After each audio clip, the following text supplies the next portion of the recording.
आदाब, इस्तकबाल है। मैं हूं आपके साथ अबू हुरैरा और आप देख रहे हैं खास प्रोग्राम कहकर ही मानेंगे। बिहार में एक बार फिर से बेरोजगारी को लेकर, नौकरियों को लेकर नई बहस छिड़ गई है।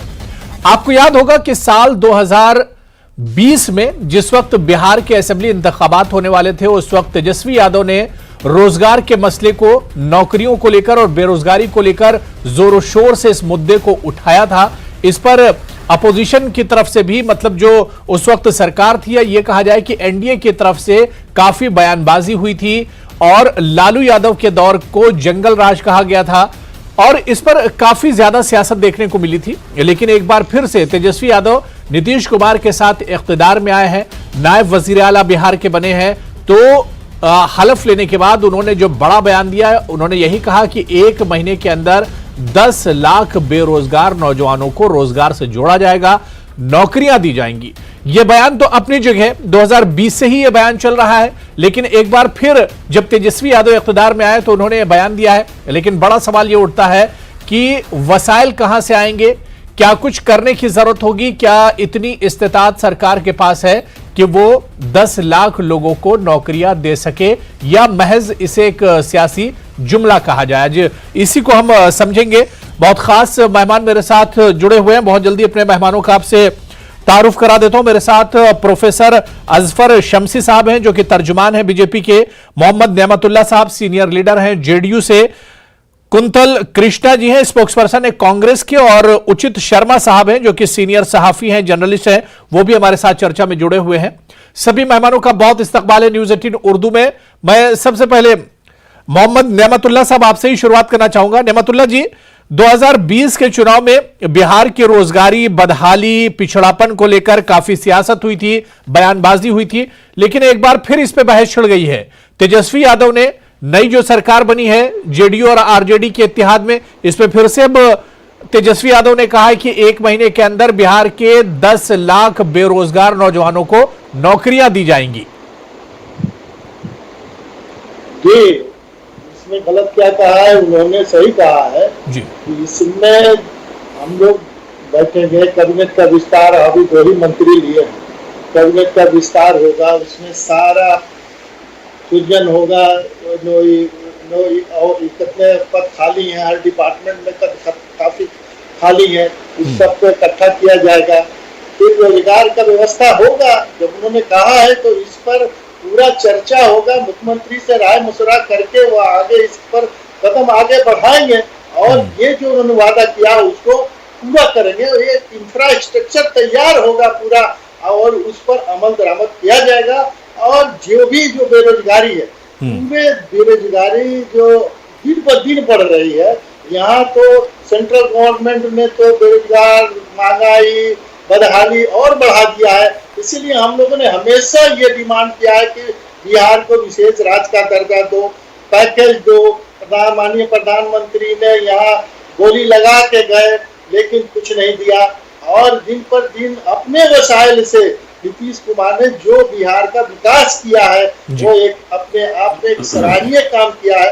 आगे भी वसाइल जोड़ो। आप जानते हैं कि शराबबंदी हो गया, झारखंड हमारा अलग हो गया, झारखंड बंटवारे के बाद से जो इकोनॉमी थी बिहार की वो कम हो गई। उस वक्त से मांगा जा रहा है कि हमको विशेष राज्य का दर्जा सेंट्रल गवर्नमेंट दे, लेकिन इस पर ध्यान नहीं दिया। वादा भी करके इन लोगों ने नकार दिया और बिहार पर विशेष ध्यान देना बंद कर दिया। इसलिए हम लोगों ने ये तय किया है और ये आगे भी बिहार के हित के लिए एक बड़ा इंफ्रास्ट्रक्चर तैयार होगा और उस पर नौजवानों को तरजीह दी जाएगी उनकी नौकरी के लिए। नहीं, अच्छा ऐलान है। बस जरूरत इस बात की है कि जो ऐलान किया गया है ये महज ऐलान तक न रहे, बल्कि इस पर अमल भी होना चाहिए। ऐलान तो बहुत होते रहते हैं, सियासी ऐलानात होते हैं इस तरह के, क्या ऐलान कर दिया जाता है लेकिन फिर बाद में वो जो वादे होते हैं वो वफा नहीं होते हैं। जी हुरारा साहब, ऐलान तो माननीय प्रधानमंत्री ने कहा कि 2 करोड़ नौकरी हर साल देंगे, तो 10 लाख रुपया देंगे, खाता में भेजेंगे 15 लाख रुपया हर खाताधारी को। और इस सब उसके बाद में उन्होंने उनके माननीय अमित शाह जो है होम मिनिस्टर, उन्होंने कह दिया कि ये तो जुमलाबाजी था। तो ये स्टंट उन्होंने तो पूरे देश में नहीं, इसी वजह से मैं कह रहा हूं कि अमल होना चाहिए, सिर्फ बयानबाजी न हो बल्कि उस पर अमल होना चाहिए। मैं कुंतल कृष्णा जी आपके पास आना चाहूंगा। कुंतल कृष्णा जी, आप बिहार में जिस तरह से नेमतुल्लाह जी बता रहे थे कि आज बिहार में रोजगार की बहुत सख्त जरूरत है, बेरोजगारी लगातार बढ़ रही है, और आप अगर आंकड़े उठाकर देख लीजिए, कोई ऐसा डिपार्टमेंट नहीं, सरकारी डिपार्टमेंट, स्कूल कॉलेजेस में चले जाइए, टीचरों के वहां पर जो ओहदे हैं, असामियां वो खाली पड़ी हैं। हॉस्पिटल्स में चले जाइए, डॉक्टर्स और नर्सों की जगह खाली पड़ी हुई है। इसी तरह से दूसरे जितने डिपार्टमेंट हैं, सब में एक बड़ी तादाद ऐसी है जहां पर जगह खाली पड़ी है लेकिन नौकरियां नहीं है, सरकार नौकरी नहीं दे रही है। तेजस्वी यादव का जो बयान आया कि 10 लाख बेरोजगार नौजवानों को 1 महीने के अंदर नौकरी दी जाएगी, कैसे देखा जाए? क्योंकि आप लोग भी जो अब महागठबंधन है इसका हिस्सा है, इसका अलायंस है। कृष्णा जी।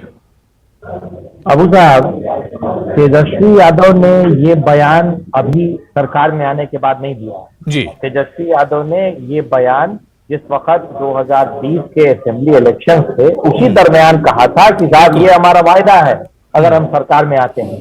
और तेजस्वी यादव ने सरकार में आने के बाद अगर अपने उस वायदे को पूरा करने के लिए फिर से जनता के सामने कुछ याद दिलाया है, तब तो हमें उन्हें शाबाशी देनी चाहिए, क्योंकि वो आज के दिन में तो ऐसे सियासी ब्रीड बहुत कम बच गए हैं जो अपनी बातों को याद रखते हैं। आपको भी याद होगा, आजकल तो सारी, जैसे आपने भी कहा कि कहीं सरकारी जुमला ही तो नहीं है, तो सियासी जुमला और सरकारी जुमला आज जो हम लोगों ने पिछले कुछ सालों में जैसी चीजें देखी हैं बिहार की और भारत की सियासत में, उससे तो ऐसी ब्रीड को हमें सलाम करना चाहिए कि अभी भी सियासत में ऐसे लोग बच गए हैं जिन्होंने जो बात कही उस पर आज भी अमल कर रहे हैं। और सबसे बड़ी बात है कि नीयत ठीक है, नीयत साफ है, साफ नीयत के साथ ये बात कही है। और तेजस्वी यादव आज के दिन में डिप्टी सीएम है, तो सदर साहब ने और डिप्टी सीएम साहब ने जब मिलजुल करके कुछ बात कही है तो बात में तो दम होगा ही होगा।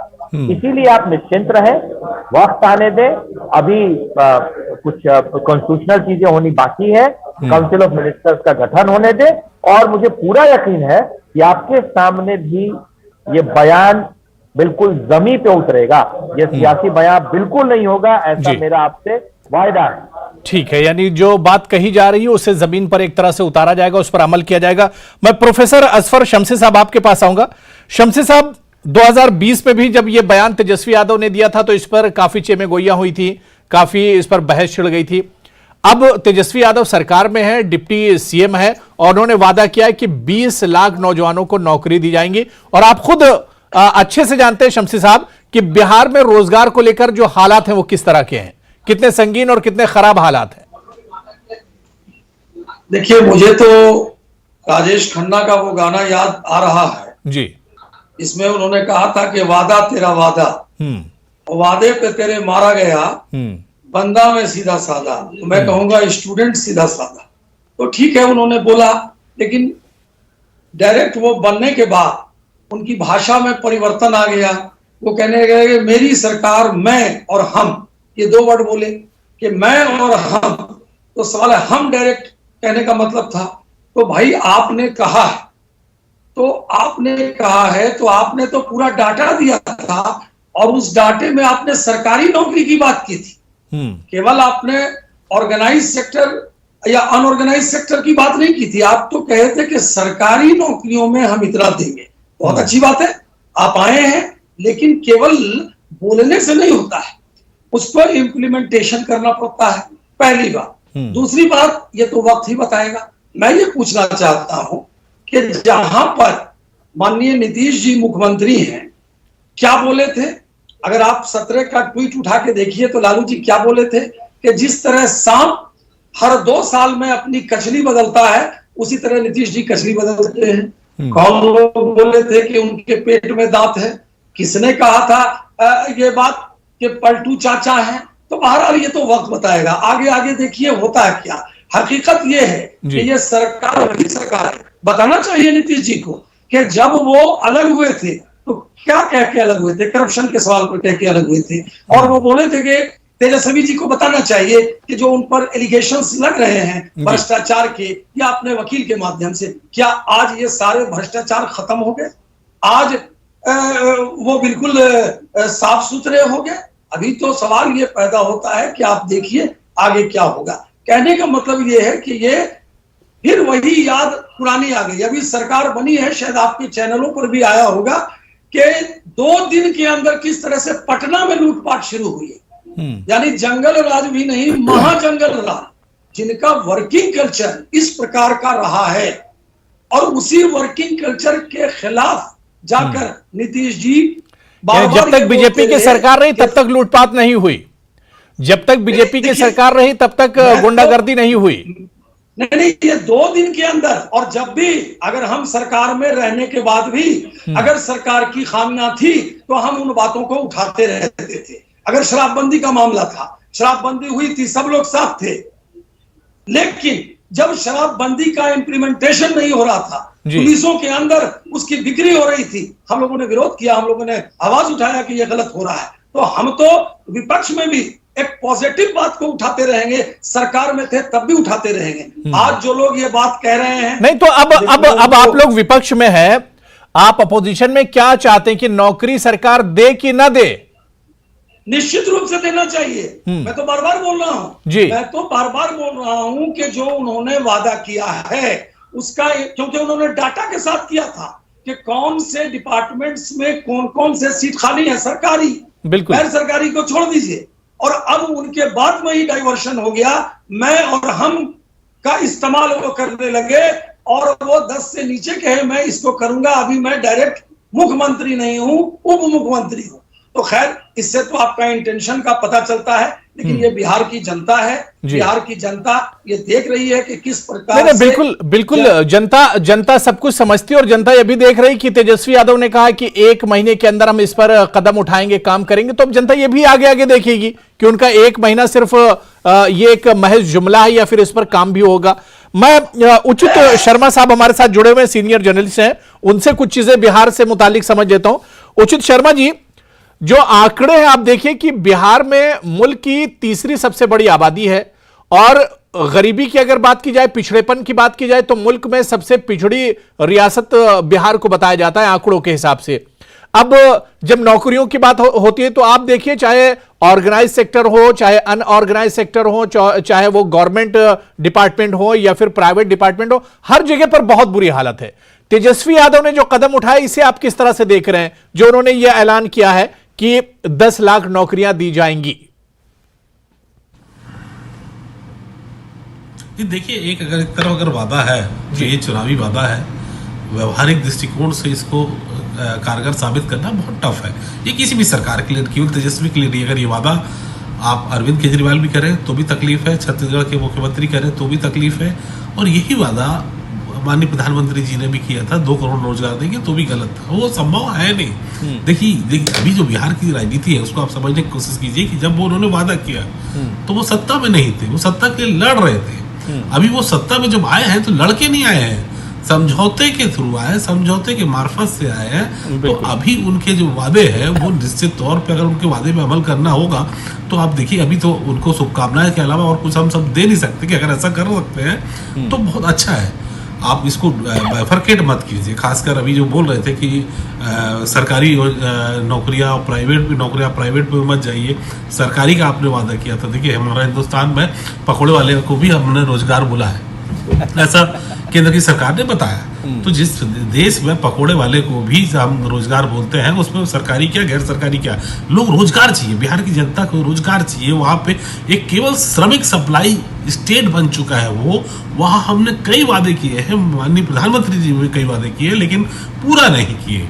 ये अलग बात है कि उनका राजनीतिक जो भी उनकी सरकार आई हो, नहीं आई हो, अकेले आए हो ना आए हो, ये अलग बात है। लेकिन अगर हमको कुछ वक्त देना चाहिए, इस युवा को, इस तेजस्वी को कुछ वक्त देना चाहिए, इतनी जल्दी सवालात नहीं करना चाहिए। भले ही 5 दिन में वहाँ रावण राज आ गया हो, जिस प्रकार से भाजपा के प्रवक्ता कह रहे थे, ये उम्मीद थी कि भाजपा भी आया, रावण राज भी आएगा, वहाँ भी। बिल्कुल, जैसे ही भाजपा ने सत्ता छोड़ा वहाँ रावण राज आ जाता है। ये हम पूरे पैन इंडिया के बारे में अगर बात करूं तो वो ऐसा होता है।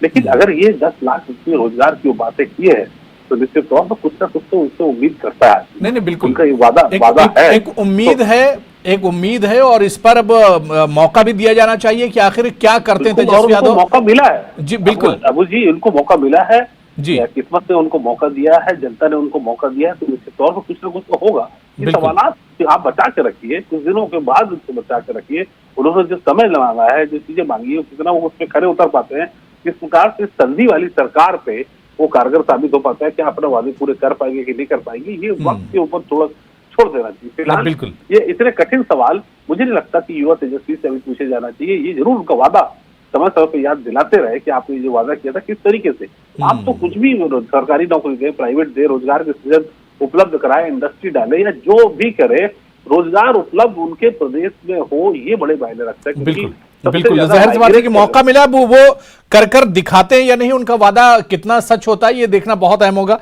मैं नेमतुल्लाह साहब, अब दूसरा सवाल जो उठ रहा है तेजस्वी यादव के इस बयान पर कि चीजें आएंगी कहां से, क्योंकि बिहार में पहले से ही बहुत ज्यादा गुर्बत है। 2021 और 22 और 22 और 23 का आप जो बजट देखिए, उस हिसाब से जो जानकार बताते हैं कि अगर 10 लाख नौकरियां दी जाएंगी तो तकरीबन 22,000 करोड़ रुपयों की जरूरत पड़ेगी। तो चीजें, ये वसाइल आएंगे कहां से? इससे रिसोर्सेज पैदा किया जाएगा। रिसोर्सेज हमारे, और केंद्र से भी हम लोग प्रेशर डालेंगे, केंद्र से भी हम लोग हासिल करने की कोशिश करेंगे।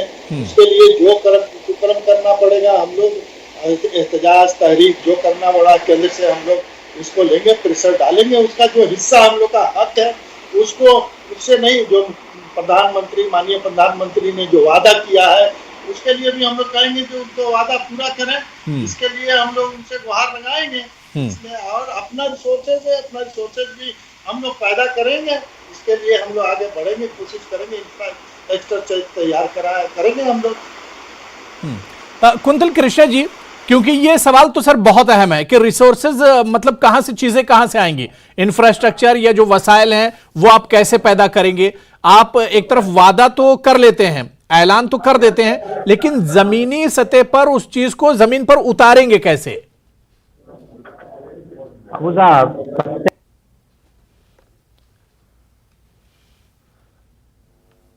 कृष्णा जी, जी कृष्णा जी, शायद आपका लैपटॉप म्यूट हो गया, देखिए थोड़ा सा।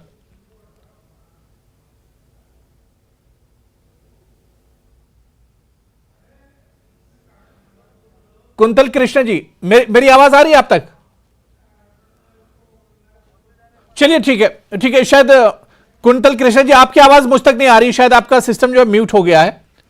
मैं असफर शमसी साहब आपके पास आना चाहूंगा। असफर शमसी जी, यह सवाल देखिए 2020 में भी उठा था, जब चुनाव से पहले ये चीजें तेजस्वी यादव ने उठाई थी। उस वक्त भी कहा जा रहा था कि रिसोर्सेस कहां से आएंगे और ये चीजें आएंगी कहां से, और यही सवाल इस बार भी उठाया जा रहा है। बीजेपी फिर इसी पर सवाल कर रही है कि चीजें कहां से आएंगी। जो गठबंधन में हम लोग पहले थे, तो आप देखिए कि हमारे इंडस्ट्री मिनिस्टर ने किस तरह से काम किया, और लोग आने भी लगे बिहार में। मैं कुंतल जी आ रहा हूं दोबारा से। जी। और 17 जो है इथेनॉल फैक्ट्री खुली, कोका कोला की फैक्ट्री खुली, तो वो काम शुरू हुआ था, लेकिन वो काम अब रुकेगा। जो इंडस्ट्रियलिस्ट आना चाहते थे, चूंकि वो सारे लोग वर्किंग कल्चर जानते हैं आरजेडी की, जी। और आरजेडी मैं कुंतल कृष्णा जी आ रहा हूं आपके पास। जब उनकी वर्किंग कल्चर वो जानते थे, तो अब आप देखिए कि वो वही अपहरण उद्योग क्या होगा, अब अपहरण उद्योग होगा। नहीं, अगर मैं प्रोफेसर असफर शमसी साहब, अगर वाकई में बिहार में रोजगार की हालत इतनी ज्यादा खराब है, तमाम जो बड़े डिपार्टमेंट हैं उनमें वाकई में, स्कूलों में और कॉलेजेस में टीचर नहीं है, अस्पतालों में डॉक्टर्स और नर्स नहीं है, या दूसरे डिपार्टमेंट्स में लोगों की कमी है, तो सेंटर को भी तो इसमें आगे बढ़कर आना चाहिए। ठीक है, आपकी सरकार नहीं है, एनडीए से नीतीश कुमार अलग हो गए, लेकिन इन तमाम चीजों को पूरा करने के लिए सेंटर को हाथ बढ़ाना चाहिए। बराबर पॉजिटिव काम में सेंटर बराबर हाथ बढ़ाती है। आखिर 1,25,000 करोड़ जो दिया गया एडिशनल पैकेज क्यों दिया गया? सेंटर तो पॉजिटिव काम करती ही है, इसमें कहीं तो रहे है क्या? अगर आप देखेंगे कि आपको मैं थोड़ा सा पीछे ले जाना चाहता हूं, पूरी दुनिया जब कोरोना से त्रस्त थी, तो दुनिया में हमारे यशस्वी प्रधानमंत्री ने यहां से साहब जो है वो चीजों को भेजा, दवाओं को भेजा, और अमेरिका जो इतनी बड़ी कंट्री है, वहां का डेथ केसेस देखिए, बिहार के अंदर देखिए कि किस तरह से हमारे जो हेल्थ मिनिस्टर थे उन्होंने काम किया, स्पीड अप किया। अब जो काम चल रहा था चैनल पर, लेकिन अब जिस ढंग के लेकिन ये आप लोगों ने मान लिया है कि सब कुछ बिहार को देंगे, जो आप गिना रहे हैं स्पेशल स्टेटस नहीं देंगे, जिसकी वजह से नीतीश कुमार जी बीजेपी के करीब भी गए और उनसे वो रिश्ता टूट भी गया। नहीं, एक सेकंड सुनिए, स्पेशल स्टेटस का पैराफर्नेलिया होता है, ऐसे नहीं होता है। ऐसे बहुत सारे स्टेट हैं जो स्टेटस की बात हो जाएगी। हाँ। इसलिए स्टेटस कहना मुझे नहीं लगता है, ठीक है, इसलिए कि उसके अगर उसके कुंतल कृष्णा जी कुछ कहना चाह रहे हो, मैं दोबारा से आ रहा हूं सर, असफर साहब दोबारा से आ रहा हूं। कुंतल कृष्णा जी कुछ कहना चाह रहे हैं, उनकी आवाज नहीं आ रही जी। हमारे अबू साहब, हमारे जो काबिल दोस्त हैं, वो इस बात को भी बता दें कि पिछले लगभग 18 सालों से सूबे बिहार में वही काबिल से सत्ता पे, और 18 सालों से उन्होंने हालत ऐसी बना दी। आपकी रिपोर्ट भी कह रही है कि बिहार में जॉब की स्टेटस क्या है। तो आज के दिन में ये वही लोग उंगली उठा रहे हैं साहब। ये तो वही बात हो गई कि बरगद की बात करते हैं, गमले में खड़े लोग 18 सालों में इस बदहाल हालत में पहुंचा दिया। अब एक यंग आदमी आया है, नई सरकार, नई सोच आई है, उसकी नीयत ठीक है, वो तो कह रहा है कि हमने जो वायदा किया है वायदा निभाएंगे, तो कम से कम उसे थोड़ा वक्त तो दे। नहीं, असफर साहब कह रहे हैं कि सेंटर तो मदद करने के लिए तैयार है, सेंटर से तो जो मदद होती है वो बिहार को दी जा रही है। सेंटर से जो वाजिब मदद होनी चाहिए थी वो मांगते मांगते तो नीतीश कुमार थक गए, और इतने थक गए कि उन्होंने अपनी राह बदल ली। कौन सी मदद की बात करते हैं? सिर्फ और सिर्फ झूठ और फरेब वाली बात करते हैं ये। चलिए ठीक है, मैं उचित शर्मा साहब, एक जो सवाल बहुत अहम है वो ये कि आप नौकरियों का तो ऐलान कर देते हैं, इससे पहले हमने देखा 2 करोड़ नौकरियां एक साल में देने का वादा किया गया।